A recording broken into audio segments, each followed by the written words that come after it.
এক ভাই আমাদেরকে প্রশ্ন করেছেন যে শায়েখ, আছে আগামী 12ই ফেব্রুয়ারি জাতীয় সংসদ নির্বাচন। এই নির্বাচনে আমরা কোন দলকে ভোট দিব? হ্যাঁ, মাশাআল্লাহ, অনেক গুরুত্বপূর্ণ প্রশ্ন। সমসাময়িক প্রেক্ষাপটকে কেন্দ্র করে আপনি প্রশ্ন করেছেন। ভোট হলো গণতান্ত্রিক সমাজে শাসক নির্বাচনের ক্ষেত্রে নাগরিকদের একটি অধিকার। উন্নয়নশীল দেশে রাজনীতির ক্ষেত্রে বিশৃঙ্খলার মূল কারণ সুষ্ঠু ভোটদানের সুযোগ না থাকা। রাষ্ট্রীয় ব্যবস্থাপনায় অবাধ ও সুষ্ঠু নির্বাচন না থাকায় জাতি বারবার হোঁচট খায়। জনগণের কাছে জবাবদিহির বড় অস্ত্র হলো নিয়মিত নির্বাচন। অবাধ ও সুষ্ঠু নির্বাচনের ব্যবস্থা থাকলে সরকার সতর্ক থাকে এবং জনস্বার্থ বিরোধী কর্মকাণ্ড থেকে বিরত থাকে।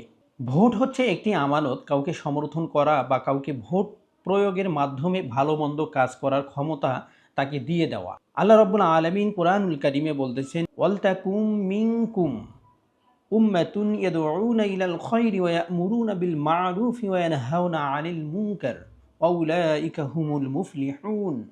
আর তোমাদের মধ্যে এমন একটি দল থাকা উচিত যারা কল্যাণের দিকে আহ্বান করবে, সৎ কাজের নির্দেশ দিবে এবং অসৎ কাজে নিষেধ করবে, আর তারাই হলো সফলকাম। সূরা আল ইমরানের 104 নম্বর আয়াত। যে 1 নম্বর বিষয় হচ্ছে ওয়ালতাকুম মিনকুম উম্মাহ, অর্থাৎ দল গঠন ও দায়বদ্ধতা। মুসলমানদের মধ্য থেকে একটি বিশেষ দল বা জামাত থাকতে হবে যাদের মূল কাজ হবে দাওয়াত ও সংস্কার। দ্বিতীয় নম্বর বিষয় হচ্ছে ইয়াদউনা ইলাল খায়রি, কল্যাণের দিকে আহ্বান করা। অর্থাৎ যে দলটি গঠন করা হবে, যে দলটি থাকবে, বিশেষ যে জামাতটি থাকবে, তারা যে সংস্কার এবং দাওয়াতের দিকে মানুষকে আহ্বান করবে তা হচ্ছে কল্যাণের দিকে আহ্বান করা। ইয়াদউনা ইলাল খায়র, ইসলাম ও সামগ্রিক কল্যাণের দিকে মানুষকে আহ্বান করা। 3 নম্বর বিষয়টি হচ্ছে সৎ কাজের আদেশ দেওয়া। ইয়া'মুরুনা বিল মা'রুফ, শরীয়ত সম্মত ও বিবেক সম্মত ভালো কাজের নির্দেশ দেওয়া। 4 নম্বর বিষয়টি হচ্ছে অসৎ কাজের বাধা। ইয়ানহাউনা আনিল মুনকার, অন্যায় পাপ সমাজ বিরোধী কাজ থেকে মানুষকে বিরত রাখা। 5 নম্বর বিষয়টি হচ্ছে সাফল্যের চাবিকাঠি, ওয়া উলাইকা হুমুল মুফলিহুন, যারা এই দায়িত্ব পালন করবে দুনিয়া ও আখিরাতে তারাই প্রকৃত সফল।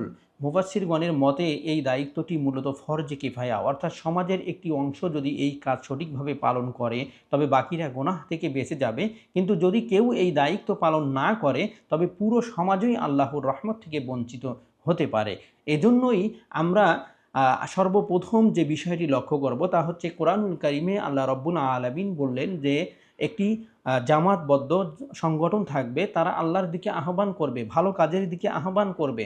এখন বিষয় হচ্ছে যারা ভালো কাজ করবে, সমাজে ন্যায় এবং ইনসাফ কায়েম করবে, সমাজে অন্যায় প্রতিহত করবে, অন্যায় থেকে দূরে থাকবে, আমরা তাদেরকেই সমর্থন করব বা তাদেরকেই আমরা আমাদের ভোট প্রদান করব। এই জন্যই যে আমরা সেই ব্যক্তি যাকে ভোট দেব সেই ব্যক্তি আমাদেরকে সর্বপ্রথম দেখতে হবে তার জ্ঞান আছে কিনা, অর্থাৎ সে জ্ঞানী ব্যক্তি কিনা, সে যে বিচার ফয়সালা করবে, সমাজের যে ভালো কাজগুলো করবে, সমাজে উন্নয়নমূলক যে কাজগুলো করবে, আমাদেরকে সর্বপ্রথম দেখতে হবে সে আল্লাহ ভীরু কিনা, সে জ্ঞানী কিনা, তার ভিতরে ইলম আছে কিনা, সে কোরআন এবং সুন্নাহর জ্ঞানের অধিকারী কিনা, এই বিষয়গুলো আমাদেরকে সর্বপ্রথম দেখতে হবে। দ্বিতীয় বিষয়টি হলো দেখতে হবে আমাদেরকে সে ব্যক্তি সিদ্দিক অর্থাৎ সত্যবাদী কিনা, সে মিথ্যার সাথে সংমিশ্রণ করা কথা বলে কিনা, সে সত্যবাদী কিনা, সে সত্যবাদীর উপরে প্রতিষ্ঠিত কিনা এবং সে যা বলে এবং তার কথার সঙ্গে কাজের মিল আছে কিনা, এই বিষয়গুলো আমাদেরকে দেখতে হবে। এবং দেখতে হবে যারা চাঁদাবাজি করবে না তাদেরকে আমরা সমর্থন দেব। কারণ হলো কি, যারা অন্যায় কাজ করবে, এই অন্যায়ের সাথে যারা সম্পৃক্ত থাকবে, এই অন্যায় করে যে গুনাহ করবে সেই গুনার অংশীদার কিন্তু আমরাও হয়ে যাব। ওই ব্যক্তি যে পাপ কাজ করবে সেই পাপের ভাগীদার আমরাও হয়ে যাব। আমাদের সমর্থন পাওয়ার কারণে ওই ব্যক্তি যত অন্যায়ের সাথে লিপ্ত হবে, সমস্ত অন্যায়ের যে গুনাহ বা পাপ হবে সেগুলোর অংশীদার হিসেবে আমাদেরকেও অন্তর্ভুক্ত করা হবে। এবং আমাদের সমর্থন দেওয়ার কারণে বা আমরা ভোট দেওয়ার কারণে ওই ব্যক্তি যত কল্যাণমূলক কাজ করবে, যত ভালো কাজ করবে, সমস্ত ভালো কাজের সওয়াবগুলো হচ্ছে আমাদের আমলনামায় অংশীদার হিসেবে আমরা পাবো ইনশাআল্লাহ। এজন্য আমাদেরকে যে বিষয়টি সবচেয়ে বেশি দেখতে হবে তা হচ্ছে যারা চাঁদাবাজি করবে না এরকম ব্যক্তি দেখে আমাদেরকে ভোট দিতে হবে। যারা গরিবের হক মেরে বড়লোক হবে না, তাদেরকে দেখে আমাদেরকে ভোট দিতে হবে। যারা খুন গুম মামলাবাজি করবে না, অর্থাৎ মিথ্যা মামলায় মানুষকে হয়রানি করবে না, যারা মানুষকে খুন করবে না, যারা গুম করবে না, এই সব ব্যক্তি দেখে, এই সব মানুষ দেখে সমাজের নেতৃত্ব নির্ধারণ করতে হবে, সমাজের নেতা নির্ধারণ করতে হবে আমাদেরকে। যারা গরিবের হক মেরে খায় না, যারা গরিবের হক নষ্ট করে না, এদেরকে বাছাই করে নিতে হবে, এদেরকে সমর্থন দিতে হবে। যারা অন্যায়ভাবে আলেমদেরকে হয়রানি করবে না। আমরা যদি দেখি যে ফেসিবাদের আমলে অনেক আলেমকে খুন করা হয়েছে, গুম করা হয়েছে, ফাঁসি দেওয়া হয়েছে, মিথ্যা মামলা দেওয়া হয়েছে এবং মিথ্যা মামলার হয়রানির শিকার হয়েছে। এই জন্য আমাদেরকে দেখতে হবে যারা আলেম বিদ্বেষী তাদেরকে কিন্তু আমাদেরকে সমর্থন করা যাবে না।